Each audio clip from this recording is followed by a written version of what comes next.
Hello friends, welcome back to my channel. तो आप लोग कैसे हैं? आशा करती हूँ आप लोग बहुत अच्छे होंगे। रोज़ की तरह हम आप लोगों के लिए बहुत ही यूज़फुल टिप्स लेकर के आए हैं। सिर्फ एक फार्म के टुकड़े से आप करेंगे पूरे घर की सफाई और झाड़ू पोछा करने की कोई ज़रूरत नहीं।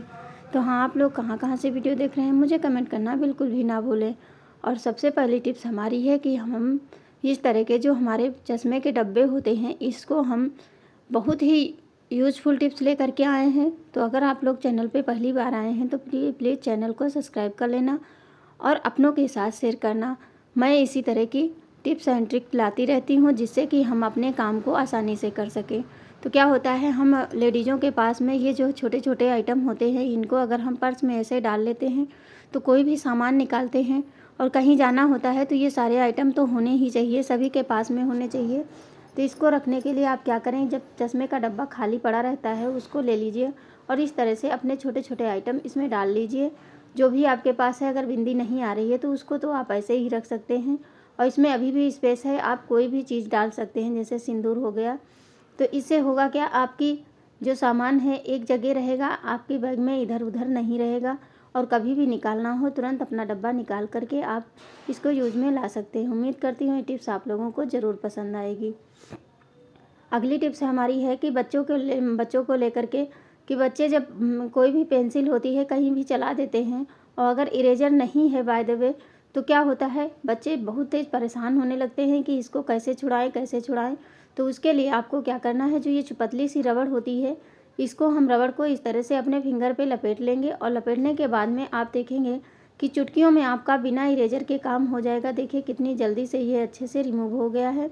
आशा करती हूँ ये भी टिप्स आप लोगों को ज़रूर पसंद आएगी और ये बहुत ही यूज़फुल है। जब भी आपको आवश्यकता लगे तो आप इस छोटी सी टिप्स को अपना करके आप कहीं भी जहाँ भी पेंसिल लगी हो आप इस तरह से छुड़ा सकते हैं। अगली टिप्स हमारी है इस तरह की फार्म को लेकर के, जैसे कपड़े आते हैं उसमें छोटा छोटा टुकड़ा फार्म का होता है, वैसे तो इससे आप पर्स या कोई चीज़ भी बना सकते हैं। और नहीं तो आज हम आप लोगों को इस छोटे से टुकड़े से आपको पूरे घर की सफाई करने को बताएंगे। आपको ना पोछे की आवश्यकता पड़ेगी और ना ही आपको किसी चीज़ की आवश्यकता पड़ेगी। तो इस तरह से क्या होता है कि हम फार्म को दो परत में अच्छे से मोड़ लिए हैं। अब इसमें हमें क्या करना है, चाहें तो आप इस तरह से क्लिप लगा दीजिए और ना हमें इसमें कोई मेहनत करनी पड़ेगी ना कुछ, और देखेंगे आपके सारे काम चुटकियों में हो जाएंगे। यही होता है कि हम लोग यही सोचते हैं कि कितना कोई ना कोई टिप्स ऐसी मिल जाए जिससे कि हम अपने काम बहुत ही जल्दी कर लें और कुछ समय की भी बचत अपने लिए भी निकाल सकें।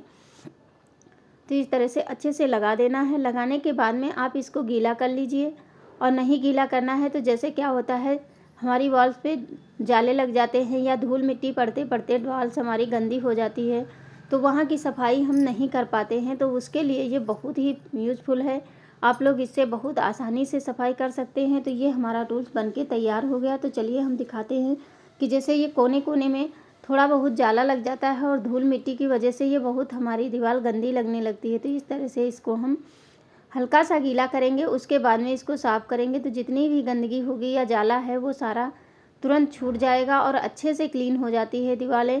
तो देखिए नीचे में तो बच्चे हमारे बहुत सारी ड्राइंग किए हैं, मैं आपको ऊपर का दिखा रही हूँ कि किस तरह से हम सफाई किए। अब हो गया, वॉल्स तो साफ़ हो गई। अब फर्श पे भी आप इसको गीला कर लीजिए और ये अच्छे से आप पोछा लगा सकते हैं। आपको बैठने की आवश्यकता नहीं, जिन लोगों की कमर में दर्द रहता है उनके लिए ये बहुत ही यूज़फुल है। आप इस तरह से बना करके रख लीजिए और जब भी आपको पोछा लगाना हो तो फटाफट से गीला करिए और तुरंत आप पोछा लगा सकते हो। तो देख सकते हैं सारी गंदगी इसके अंदर निकल जाती है और हमारा घंटों का काम मिनटों में हो जाता है। तो उम्मीद करती हूँ ये भी टिप्स आप लोगों को ज़रूर पसंद आएगी। अगली टिप्स हमारी है, इस मौसम में गर्मियों में सत्तू खाना तो हर कोई पसंद करता है, लेकिन क्या होता है हम लोगों को सत्तू बनाना नहीं आता है।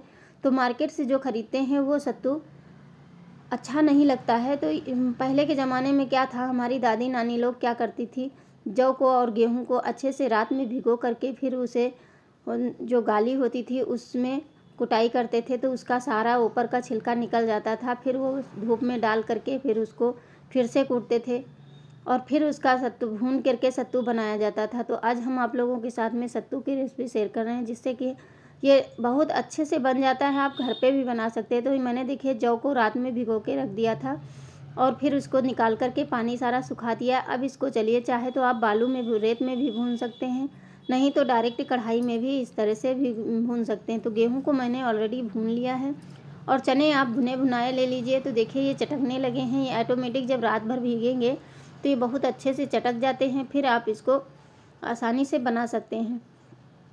कहीं भी हो, जब मन करे तो सत्तू तो खाना ही चाहिए, क्योंकि ये ठंडा होता है और हमारे पेट के लिए भी बहुत अच्छा होता है। इसीलिए सत्तू को अपने घर पे ही बना सकते हैं और आसानी से बन जाता है, इसमें कोई मेहनत नहीं। तो देख सकते हैं ये हमारा अच्छे से सारा चटक गया है और गेहूँ भी भुन गए हैं।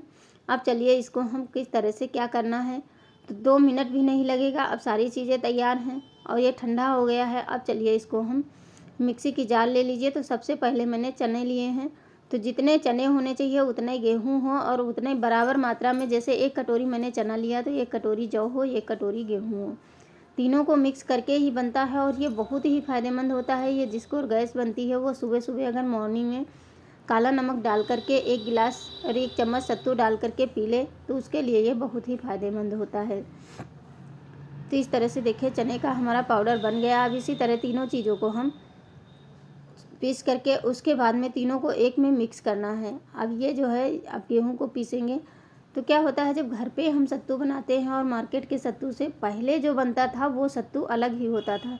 लेकिन आजकल सत्तू में मिलावट बहुत होती है। सिर्फ क्या होता है, चने पीस देते हैं और कहते हैं सत्तू बन गया। गेहूँ और चने सिर्फ पीसते हैं और जौ जो होता है ये बहुत ठंडा होता है, इसकी वजह से ये बहुत ही और ज़्यादा गुणकारी हो जाता है। तो इस तरह से तीनों चीज़ों को पीस करके आप इसको स्टोर करके रख सकते हैं, जो कि आप गर्मियों में आप यूज़ कर सकते हैं। तो देखिए तीनों चीज़ें पिस गई हैं। आप एक ले लीजिए छन्नी, जिसको हम आटा छानते हैं वो वाली छन्नी ले लीजिए। अब इसमें थोड़ा थोड़ा डाल करके आप इसको छान लीजिए। तो जितना भी इसका छिलका होगा जौ का वो सारा निकल जाएगा। अगर लगे कि मोटा है छानने के बाद में तो ये बचा हुआ फिर से मिक्सी में डाल करके आप पीस सकते हैं। तो आशा करती हूँ आज की टिप्स आप लोगों को ये ज़रूर पसंद आई होगी। पसंद आए तो प्लीज़ चैनल को सब्सक्राइब ज़रूर कर लिया करें और आप लोग वीडियो को लाइक नहीं करते हैं तो प्लीज़ लाइक कर दिया करें। तो इस तरह से हमारा सत्तू बन के तैयार है। अब इसको आप किसी भी जार में भर करके रख दीजिए और आप 1 महीने क्या 2 महीने तक आप इसको यूज़ कर सकते हैं। ये ख़राब नहीं होगा क्योंकि घर का बना हुआ सत्तू है और ये आपके लिए बहुत ही फ़ायदेमंद है। तो देखिए मैं इसमें बर्नी में भर रही हूँ। इसको साफ़ करके अच्छे से सुखा लेना, उसके बाद में इसमें भर दीजिए। फिर आप इसको यूज़ करिए। तो ये बहुत आम की चटनी के साथ में तो ये बहुत ही स्वादिष्ट लगता है। एक बार आप लोग भी बनाइए और मुझे कमेंट करना बिल्कुल भी ना भूला करें। मैं इसी तरह की नई नई टिप्स एंड ट्रिक्स लाती रहती हूँ, जो कि आप लोगों के काम को आसान करती है और हमारे समय की भी बचत करती है। ये सभी के साथ में होता है। यही सोचती हर गृहिणी यही सोचती है कि कोई ऐसी ट्रिक मिल जाए जिससे कि हम अपना काम चुटकियों में कर लें और हमारा समय मिल जाए, जो कि हम भी आराम कर लें, क्योंकि हम लोगों के पास समय नहीं होता है। तो आशा करती हूँ आज की हमारी सारी टिप्स, आज इसमें से कौन सी टिप्स आप लोगों को ज़्यादा पसंद आई है मुझे कमेंट करना ना भूलें। फिर आएंगे इसी तरह की नई नई टिप्स के साथ में। तब तक के लिए थैंक्स फॉर वॉचिंग। धन्यवाद वीडियो फुल वॉच करने के लिए। बाय बाय।